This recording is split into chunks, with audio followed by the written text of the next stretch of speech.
In this special episode, we're sitting down with author Laurie Kaye as she talks about her life in radio and in her place in history as part of the team that conducted the last final interview with John Lennon before his untimely death in December of 1980. Stay with us.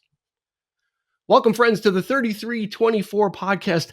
So glad you're with us. If it's your first time, well, thanks for checking us out. We really appreciate it.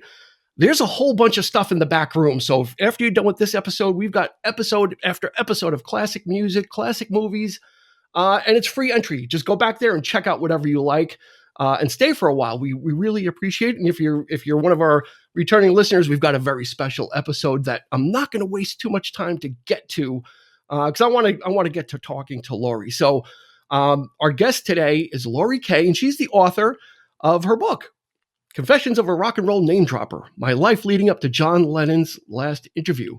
We're going to put links in the show notes. You can purchase it on Amazon, or we're going to put a link to her website as well, where there'll be you can get it on Barnes & Noble. It's available everywhere, but we'll put those two links in the show notes and on Laurie's website. She's got a lot of media also. She's got videos, a lot of different things that you can kind of check out surrounding not only this book, but also her life. So it's my pleasure and honor to welcome Laurie Kaye to the show. Laurie, how are you today? I'm doing great. How are you? I'm doing really well. I'm super excited, as if you couldn't tell. Me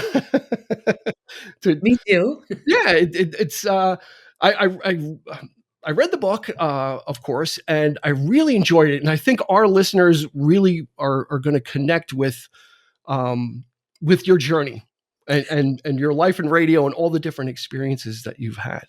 I sure hope so. I connected, that's for sure. Yeah, you lived it. For me, this book kind of read like a travel log through your life, kind of contrasted with the changing music scene as you progressed through childhood, college, and then your career in radio. And music seemed to be the partner for it. Well, absolutely. Confessions of a Rock and Roll Name Dropper, My Life Leading Up to John Lennon's Last Interview, is the story of my rock radio related early life and career wrapped around what tragically turned out to be John Lennon's last day on the planet and last interview on December 8th, 1980. And I was unbelievably able to spend a major part of that day with him and Yoko at the Dakota. And I felt like I'd made lifetime friends. But sadly, that couldn't happen because John, of course, was shot and killed mere hours later after it ended. Yeah, and his assassination, for people of a certain generation like mine, that's kind of like the JFK moment. Would you agree? It's kind of like people remember where they were when they heard the news. Absolutely. And I certainly do. And it's, of course, in my book. And it's expanded to me feeling incredibly guilty for well over 4 decades, which I describe in my book, because I did have confrontation with the jerk who ended up killing him, whose name I never say and I never print in my book because I don't want to give him that publicity that he was seeking. Yeah, and we won't do that here either. Good. But in your life leading up to that, you've had some extraordinary, which is really which made the book so enriching, is that your life wasn't just about that one event. Is like your life in radio and interactions you've had through your life with different rock and roll people, some by accident. There's a story about Peter Tork from the Monkees, Yes. in there, where you were just kind of hanging out on your college campus. No, actually, it Or was a shopping center okay. in Santa Monica. And he called out to me, and that the story's in the book, and invited me to his show that night. And it was super cool. And basically, my book is filled with everything like that because, as I say, I am a rock and roll name dropper. But also, my life story includes sex and drugs and rock and roll. That's basically it. So people should enjoy that and relate to it. Yeah, everything one would expect out of a rock and roll lifestyle. So if we can, let's kind of part the sands of time and go back a little bit to the beginning.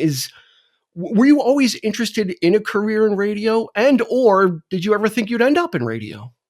Well, First of all, back in high school, thanks to amazing LA FM radio station KMET, I won front row seats at the Forum here in Los Angeles to see the Rolling Stones Nicaragua benefit.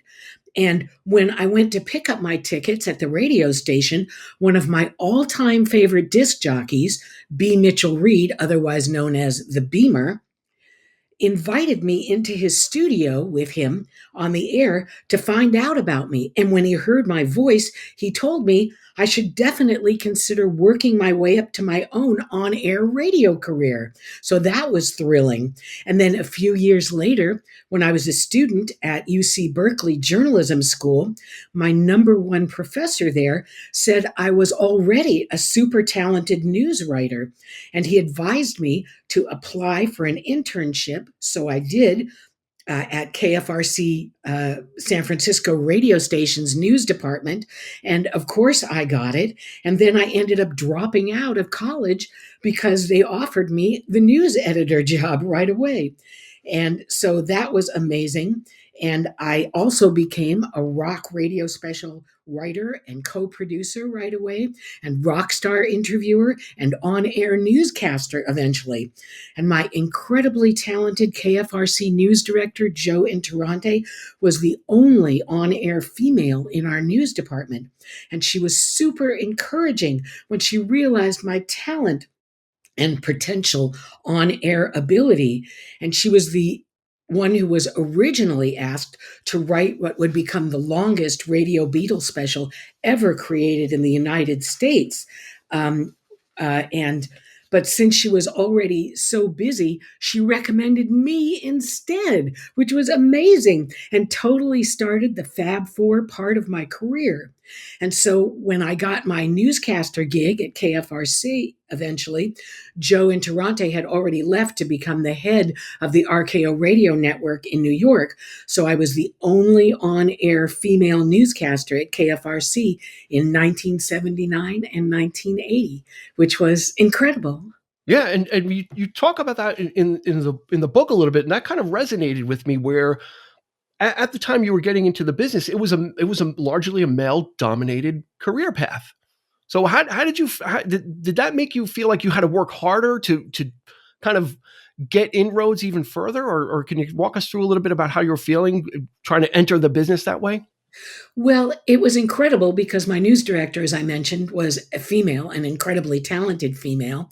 And her name was Jo, a male name, but still a female. And she was so encouraging to me. And she taught me so much more than the guys in our news department did, although they were extremely talented too, of course. So I learned a lot from her and a lot from them. And that helped me progress myself as a female. And then when I was at other radio stations, I was also the only female newscaster, for example, at King AM in Seattle. And that was amazing too. And it made me feel great. Yeah, and I think it didn't hurt that you were a lover of music, and I think that kind of you had that passion already there. Well, I To was always on rock radio Yeah, stations. I was never just on news stations. That was the whole thing, is because I could put music into my news. And when I did rock radio star interviews, I could turn them into small series that I could run in my newscasts to feature interviews with everyone from George Martin, producer of the Beatles, to so many others. Grace Slick from Jefferson Airplane and Starship.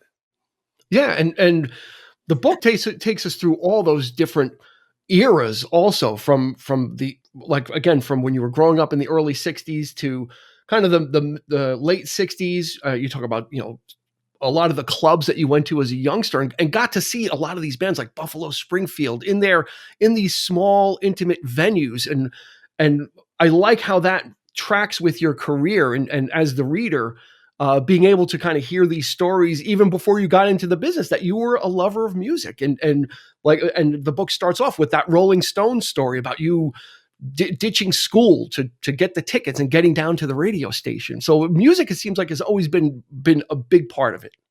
Absolutely. As a toddler, I was raised on radio, just like the 1980s song by Journey. And I was eventually exposed to Connie Francis, female pop singer, and her song Where the Boys Are, thanks to my grandfather, who totally dug her voice, and also to a jazz singer, Ella Fitzgerald, who was my grandmother's favorite. And I got my very own first record, the 45 single by the animated band Alvin and the Chipmunks called Ragtime Cowboy Joe, which I still love. Plus, I listened to everyone on the radio as a kid, from Elvis Presley to Little Richard to Fats Domino, Chuck Berry, and Buddy Holly, who had one of my favorite songs, Peggy Sue. I wanted to change my name from Laurie Joe to Peggy Sue after hearing it. And eventually, of course, I listened to the Beach Boys and, of course, the Beatles. So I relied heavily on my own precious transistor radio with earplugs, as well as the memorable singles and albums owned by all my friends, or more likely their older siblings. And this was everything from Elvis's double A side single Little Sister, backed by Marie's the name of his latest flame, to Haley Mills' Let's Get Together, which had a B side that became my personal favorite, the sweet, sexy song Cobbler Cobbler, which was based on a classic British nursery rhyme. But since my mother definitely was not an Elvis Presley fan, she only listened to Frank Sinatra, sad to say, I'd have to wait until movies like Jailhouse Rock and King Creole made it to television before I could experience any of them. But fortunately, the original version of The Parent Trap, with Haley Mills playing a pair of teenage twins, was a movie I did get to see in a movie theater. And when I heard Haley singing Cobbler, Cobbler, Mend My Shoe, I've been dancing the whole night through. I've got such a strange romance because the boy I love is crazy to dance. She became my first female musical idol. And from that moment on, whenever I heard Cobbler, Cobbler, all I could think about was how long I would have to wait before I could finally play records myself with a boy I loved and dance with him until my shoes wore out, just like Haley's did in her song. And I got to my first live concert while still in elementary school, and that was the Beatles at Dodger Stadium in Wow. August of 1966. And I could already tell I was going to be a huge fan of live music for the rest of my entire life. And I still am, of course. And by the time I was in high school, I went with friends to see everyone from Neil Young to Paul Simon to David Bowie to the Rolling Stones, Jethro Tull, Elton John, James Taylor, Rod Stewart and Faces, and so many more. I can't even begin to name because there's tons of them. And pop and rock were super exciting for me. And within a few years, so was new wave and punk and heavy metal, plus blues and soul and funk. Everyone from the Ramones to AC/DC to Iggy Pop to The Clash, Blondie, and so many more to this day. Yeah, and I think that's what makes the story engaging as well is your openness to go with the changing times. You seem to like all types of music. Which is usually people are very dogmatic, and I like what I like, and I like this type of music. But throughout your career, yeah, you detail how you were known as the quote unquote punk girl at the radio station because you were dressing a certain way and embracing that aesthetic and then that got you interviews with the Talking Heads and some of these other bands in their early early genesis of their careers. Well, actually, the Talking Heads and Ramones interview came before that. That time being the punk rocker was in Seattle, and the Talking Heads and Ramones interviews were in San Francisco at the tail end of '77, and they're one of their very first for both bands West Coast Bay Area interviews, and right before shows they did there. And so it was so amazing to talk to them and see them. And fortunately, I'm still friends with Chris France from Talking Heads. He was the one of the original members and drummer, and he wrote he read my book and then wrote an amazing comment, which is on the back cover. So that's very exciting. And here, let me show you my book There it so is. people can see it. And what Chris France said, I'll read it to you. Name dropping. Well, they say it ain't bragging if you really did it, and Laurie Kaye has really done it. These stories about so many culturally important people are exciting and illuminating. I read this book with pleasure and amazement. I know that you will really dig it. Yeah. So thanks, Chris. Absolutely. I Amazing to really, hear. really dig it as well. Now, you were in the book, you tell the story. I believe you were at a punk concert. I'm not sure if it was the Ramones. You can correct me, but an older looking gentleman walked up to you and started trying to talk to you. And you didn't really want anything to do with him. And it turned out to be someone very famous. It did, and I'd like to keep that story in my book Okay. so people Well, can read it and be surprised. But it was an Iggy Pop concert, Iggy my Pop. first time seeing Iggy Pop, and it was a wonderful show. He was such a cool punk. So I loved seeing him, and the experience, like I said, is in my book Yeah. and be interesting for people. It was and it was a great story to read as you're kind of unfurling what was going on, and then all of a sudden, to find out who it was just kind of like, and you were kind of a little gobsmacked too, as well, after you found out afterwards, like, oh my god, this person, I couldn't believe who it was. Um, in the 70s, there's a decent portion of the book that is dedicated to you working on a Beatles special for RKO, which started out maybe, I think, 12 hours, 14 hours, and then expanded to 17. This project kind of kept growing. Can you talk a little bit about your work on that, and a lot of late nights spent at the office as well?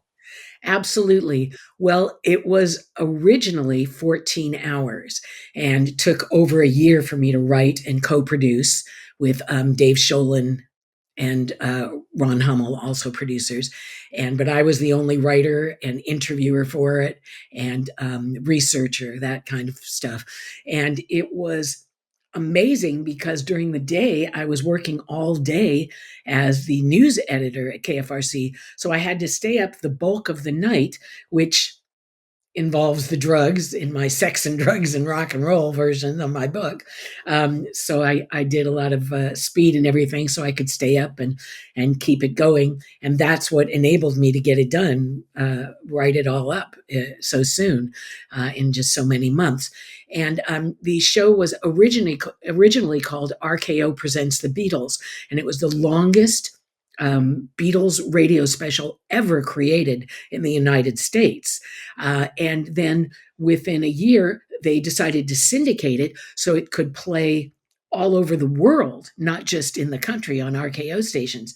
And so we got to expand it. I wrote more, of course, and expanded it to 17 hours. And the cool thing is, they let me change the title to the Beatles from Liverpool to Legend, which is the one I'd originally come up with. So now it was named what I named it. So that was wonderful. Yeah, and this is the days way before internet research where you could just type things up. So hours at the office meant really doing exhaustive research, because it's not like this stuff was just easily accessible like it is now, where you could just kind of type up and get any article you want. Absolutely. I bought every Beatles book that was in the stores at the time and read them. And I listened to every interview and read everything I could in print and all that sort of stuff. So it was amazing. And I still listen to it every once in a while. And I'm still surprised and thrilled at the work I was able to do. Yeah, and I think that did help open some doors, because I also, in the book, you detail when you were still working as doing traffic, you would get calls to do interviews with people. There was one where with David Bowie where you were working and said, "Hey, David Bowie's on the phone." Well, those interviews, David Bowie and Mick Jagger, Yes, the were Jagger really story we cool. want to hear. They were phone interviews, though, because I was writing another special called Top 100 of the 70s for RKO, along with another company, Drake Chenault, that I ended up working for later. And So I had to interview tons of people who were having their songs in that top 100 of the 70s. And that was a 12-hour special I ended up writing. So, yes, there were many, many, many radio specials I wrote. And I describe a lot of them in the book. Yeah, and one in particular, I believe you were doing a traffic newscast, and Mick Jagger called in. Um, well, I don't know about traffic, but I Oh, was just about to go on the go on. air. Okay. Yeah. And Mick called, and I was going to ask him, you know, if he wanted to call me back in a few minutes when it was over, or if he wanted me to call him back. But he said, "No, I'll listen to your newscast." And so he stayed on the phone, and I brought it into the studio with me so he could hear the newscast. And he totally complimented me afterwards, said it was great and fascinating, even though it was just a short newscast because it was late afternoon. So that was really thrilling. Did you ever find all this, and looking back, find all this very surreal, like all these interactions that you had? I mean, when you look back on it, is it kind of like, wow, this is kind of amazing? Because for me, I'm reading through it and I'm like, this is just incredible. All the experiences, exposure, and people that you met. Absolutely. And it was so fun to be able to listen to the interviews that I still have on tape and quote them in the book. And also, a number of them are actual interview bites in the self voiced audiobook version that's out too. So you can hear John Lennon and Paul McCartney and George Harrison and George Martin in that. And it's just, it's just an amazing history I have when it comes to rock and roll and meeting up with some of my extremely favorite rock stars. And the ones that I saw and didn't get to meet up with are still exciting to me because I think about all the incredible concerts. Yeah. Now, John was not the first Beatle that you interviewed. It was actually George Harrison was the first one that Absolutely. you came in contact. And that was for the expansion of our original Beatles special. And so I got to put him in that. And also, it was for the top 100 of the 70s because he had song in that. And that was an amazing interview. And then, let's see, that was it at the tail end of 1978. And then in June 79, I got to go to London with Dave Sholin, our music director, and the other guy in our RKO team, Ron Hummel, our producer engineer. And we went to the UK and we got to interview Paul and Linda McCartney and the late, great Denny Lane and their latest lineup of Wings, because what turned out to be Wings' last album, Back to the Egg, had just been released. And that was an incredible interview, too. And then over a year after that, in December, of course, 1980, was when I interviewed John and Yoko at the Dakota. Yeah. Um, no Ringo though, Laurie.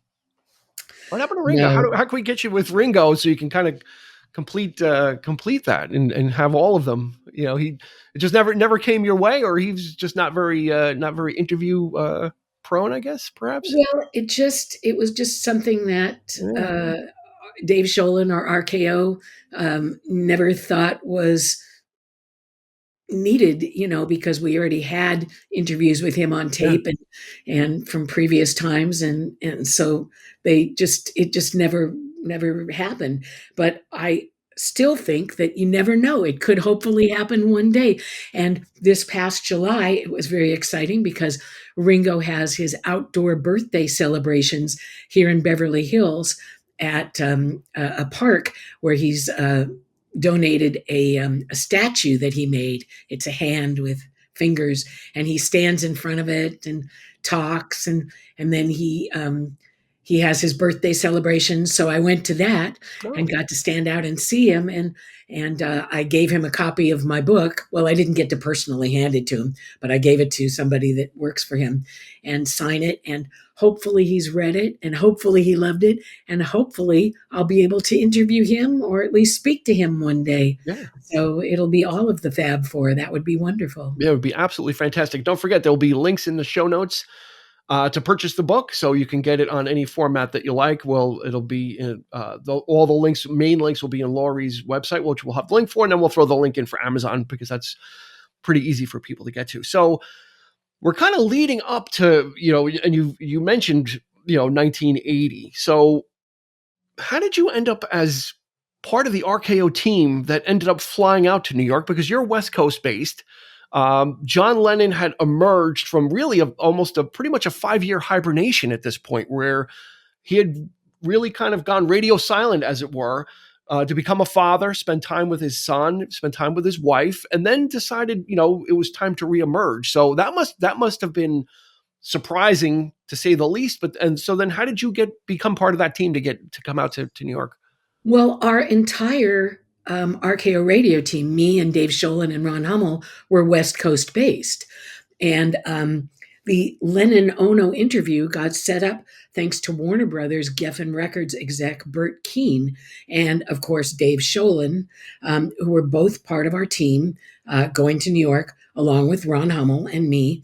And I was no doubt able to interview John and Yoko thanks to our RKO radio team's creation a few years before of what had been the longest Beatles special ever created in the United States. And by this time had already aired all over the world. So a lot of people knew about it and were excited about it. And I wrote and co-produced it. And plus, since we'd previously interviewed Paul and Linda McCartney in Wings, and I'd had my solo conversations with George Harrison and George Martin and a number of other Beatles-related people, that helped too. And John and Yoko were both incredibly intelligent and open and friendly. And John was especially complimentary to me when it came to validating and admiring my questions and comments, saying everything from exactly to yes, love, that's it, which made me feel super cool and intelligent. I don't think I've ever been nearly as appreciated or approved by anyone else I've ever interviewed in my entire life. It was amazing. And I still think a lot about John and those sweet things he said to me. He was so happy about my questions and comments, and the fact that I'd not only brought a present for his 5-year-old son, Sean, which was a wind up, fire breathing metal dragon toy, but also I brought my own copy of Yoko's wonderful book, Grapefruit, which he was so eager to autograph for me along with her. And this is the copy of the book. And this is the autograph that he Wow. did along with her, which is in my book also. So people will have their own John Lennon and Yoko Ono autograph page. It's very cool. And it's a great book. The, And John was so excited to autograph it and so eager to do it. And the one thing that I've really always wondered about, was if Sean Lennon ever got the toy that I brought him, because John being killed right afterwards. First of all, during the interview, when he saw the toy I brought him, he and Yoko both said, "Oh, this is so great. I don't know if we're going to give it to him. We might just want to keep it ourselves." And John wound it up and let it go walking along the coffee table and spitting fire and everything. And he was so excited. And he said, "Sean will love it, but so do I. So I don't know." And so I always wondered after that, after John was shot and killed, did Yoko give Sean the toy? And I never knew because I've never had any conversation with Sean until this past February, which is after my book was written. So it's not in my book, but I was at a screening of the animated short film that he did, War is Over, that ended up winning an Academy Award. And I got to meet up with him and tell him who I was and that I'd done his father's last interview. So he was very excited to meet me and get a signed copy of my book from me. And I said to him, "So I have to ask you, Sean, did you by any chance get the toy that I left you?" Because he wasn't at the interview. He was off with his nanny that day, And he said, "What was the toy?" And I said, "It was the wind up fire breathing metal dragon." He went, "Oh my God, my favorite toy as a kid. Of course I got it. I love that toy." And he was so oh, thrilled that's to great. tell me that. And I was so excited to find out about it, that it's it's just made my lifetime even all that much better. And plus, having John sit next to me on the love seat for hours during the interview was so awesome, especially when he slid his trademark well recognized round glasses down his nose and stared at me glowingly over the top of them. I felt super appreciated. Yeah, it must have been, to talk about surreal. That must have really been the pinnacle to be sitting there. Now there was some guardrails, right? The people had said before the interview that don't ask John any Beatles questions, but he We was were the one told, that started to kind of. He felt very comfortable and very relaxed to just start bringing stuff up on his own. we were told not to bring it up, and the Playboy interview that had come out just before ours did, but it was actually done like a month before. Um, did have the writer talking about the Beatles, and John was very upset and irritated with him, obviously, in the interview. And we were told by the record company not to bring up the Beatles or John's past. This was all about double fantasy and his future with Yoko. And so when I listed all the questions we were going to ask, I made sure not to.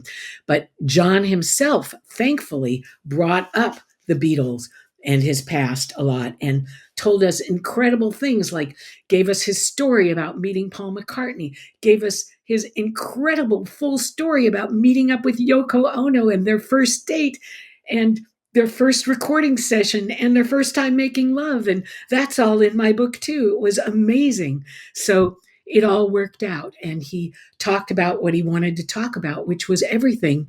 Because, as I mentioned before, I felt like we'd become friends for life. We were going to be friends for the rest of our lives. And we had so much in common, me and John, our parent situation, being raised or actually not raised by our parents, and that kind of thing, and how we grew up, and the time we both spent on Bali. And so I couldn't wait to talk to him in the future about it. And at the end of the interview, we made plans, all of us, to get together in San Francisco, and they were going to be there in a couple weeks and have dinner together at Yoko Ono's favorite Japanese restaurant. I was so excited. And of course, that never happened because Yeah, John was, tragedy would yes. ensue. Not a few hours later. It seems like John was at a very relaxed and very open period in his life. It seems like he had kind of made peace with the Beatles' legacy and was okay to talk about it on his terms. It seems, right. It seems like now, like after taking that 5 years off and reemerging on his own terms, I think he was looking forward to touring, maybe, and to doing some more work. So we were kind of going to see some more from him. I think that I did listen to snippets from the actual interview you did, and it seems like that's the way he was kind of going of being okay, doing this on his terms and being okay with it.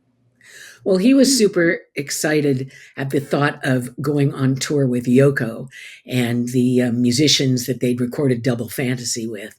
But he wasn't excited about deciding where to play because he didn't know if he wanted to do a huge venue like Madison Square Gardens or do small venues, but he was afraid they might make fun of him if he only did small venues.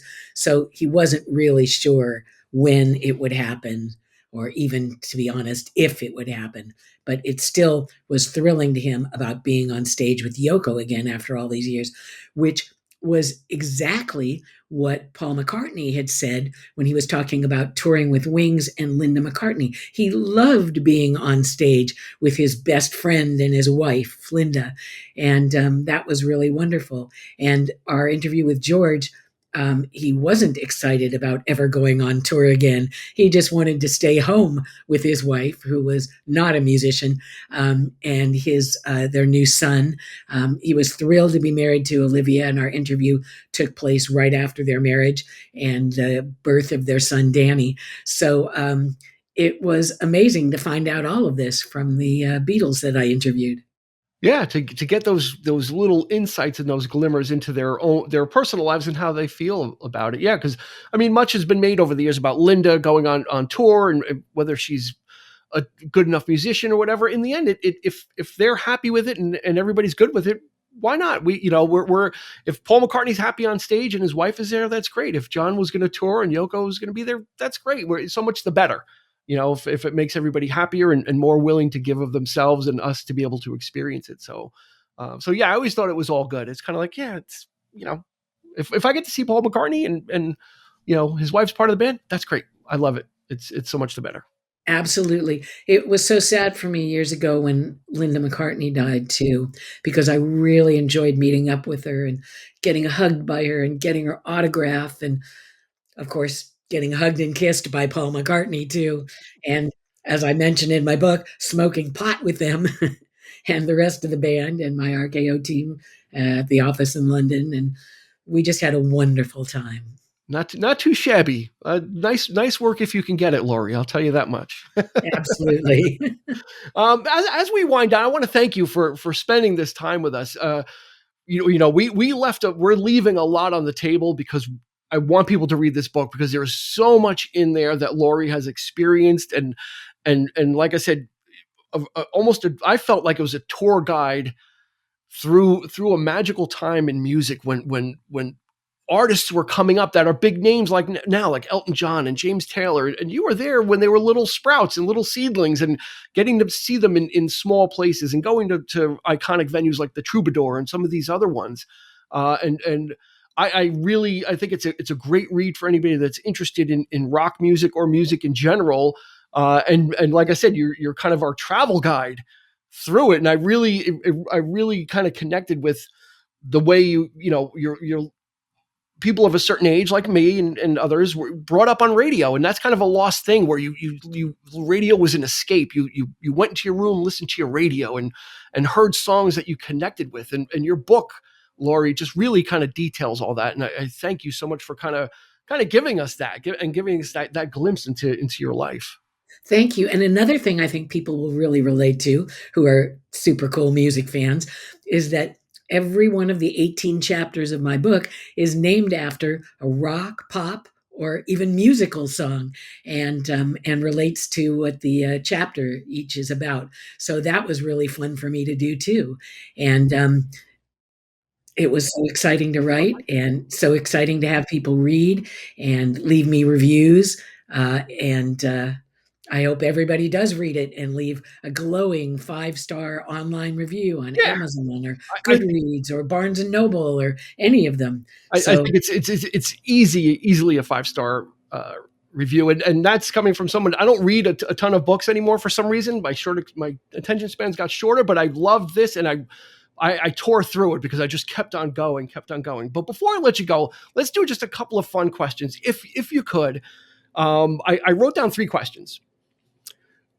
What is your number one? What's your favorite or top favorite concert that you've ever seen? Because you've seen so many, and it might be a difficult question for you because there's a lot in there. But what's one or two of the ones that really kind of rose to the top for you? well, in the early days, my favorite concert, and still is in a lot of ways, David Bowie, Ziggy Stardust tour back in Wow. 1973, which I saw at the Long Beach Arena. And he was amazing. And it was so exciting to hear him sing and see him dance around and how he was dressed and change his clothes all the time. And oh, God, it was just an incredible concert. And we were sitting right up in the front row. And I just loved it and loved seeing it with my best friend from high school, whose father had gotten us these amazing tickets because he was a big TV producer and was able to. So that was incredible. And recently, I would say that my favorite concert, like in the past year, was the Steve Miller Band Wow. because I love them. And I had actually not seen them years before. So seeing them now finally was so incredible. And Yeah. those were amazing concerts. And another amazing concert that I went to was the US Festival in 1983, which I went to for Dick Clark when I was working for him. And not only did I get to see everybody again from David Bowie to Van Halen to Clash to you name it, but I also got to hang out backstage with all the Wow. bands too. And so that was amazing. Just about every concert I've ever been to has been amazing, to be Yeah. honest. I saw Steve Miller last year. That was the second time. He sounds amazing. Doesn't Like he? he Sure. sounded absolutely amazing. I saw him like back in like '89, I think the first time, and then went again last year. Not much, honestly, not much of a difference. He is in such good voice, and that's what I love about these artists that they go out there and they want to just give it their all and not just collect a paycheck. They want to put on a show, and because they love it, it's in their blood. And he was great. And absolutely, and bands I would love to see again. I wish they would play. I wish they could. AC/DC, Yep. loved that band. And the Kinks, loved that band too. But, sadly, they're not playing. So Yeah, maybe. So you're suffice it to say, safe to say, you're a big Beatles fan. Okay, huge. are you? This might be a tough question too. Pre Sergeant Pepper or post Sergeant Pepper? What's your favorite era of Beatles music, or is it all? Is it all for you? Do you have one preference over the other? The early stuff when they were young and hungry, or the later stuff when they got really experimental and kind of came into their own? Oh, well, I love everything about the Beatles from their original albums, um, to introducing the Beatles, to the White Album, to Abbey Road, Let It Be. I love them all. I mean, there's not one that I don't love. And then I love all their solo work too. So I think they did an amazing job. And I loved hearing George Martin talk about producing with them and their last album and everything. And that's in my book, of course. And he's quoted talking about it. And it was amazing. Cool. Final question before we let you go. Let's pretend that streaming services don't exist right now and you're going to go on a trip. What's some music you would take with you to listen to? Because nowadays we can take everything with us, but back in the day we used to have to pack cassettes or CDs with us. What would you, if you were going on a trip, what's some CDs you would take with you? Well, I should say that actually I listen to vinyl for the Oh, see, most me part. too. So I have all my original vinyls that weren't destroyed in earthquakes or lost when I moved across the country, in moving vans or whatever. So I have all those and I listen to them. So what I would take with me is no doubt my computer, because I have a lot of my original specials with music in them on my computer, so I could listen to them on that. yeah. And I would also bring as many CDs as I could put in a bag as well. Everything from the Beatles to Neil Young, who I love listening to still, to Talking Heads, to oh gosh, so many more. I can't. David Bowie. Um, I can't even begin to tell you how many blues artists I love to listen to, and so many more. Fantastic, fantastic. Laurie Kaye, thank you so much for joining us on this episode. Oh, I can't tell you what a treat it's been to spend time and talk with you and talk about this book and to hear it right from you directly instead of reading it as well. So I so much appreciate it. The book is Confessions of a Rock and Roll Name Dropper: My Life Leading Up to John Lennon's Interview by Laurie Kaye. Like I said, we'll have links in the show notes directly to Laurie's website. You can get the book there on all different vendors. She's got a bunch of multimedia there, interviews, all that other great stuff. We'll also put a link to Amazon also if you prefer. That's a quick way to do it there. Laurie, thank you so much for joining us. Thank you. May I correct the book title? Yeah. Confessions of a Rock and Roll Name Dropper: My Life Leading Up to John Lennon's Last Yeah. Interview. Oh, okay. I might have dropped a word there. Confessions of a Rock and Roll Name Dropper: My Life Leading Up to John Lennon's Last Interview. Get it? It's a page turner. It's a great trip through rock and roll history, as well as Laurie's experiences and her growth and her life and adventures in rock and roll and in radio as well. So that's going to do it for this episode of the 3324 podcast. You can follow us on Instagram, Facebook, YouTube. Leave us a comment. How did you like the episode? Like I said, if you're new, there's a whole bunch of episodes, over 200 episodes for you to browse through. Classic rock, classic movies. We've got it all. We hope you'll stick around and check out some more. So for Laurie, this has been Dean, and we will catch you on the flip side.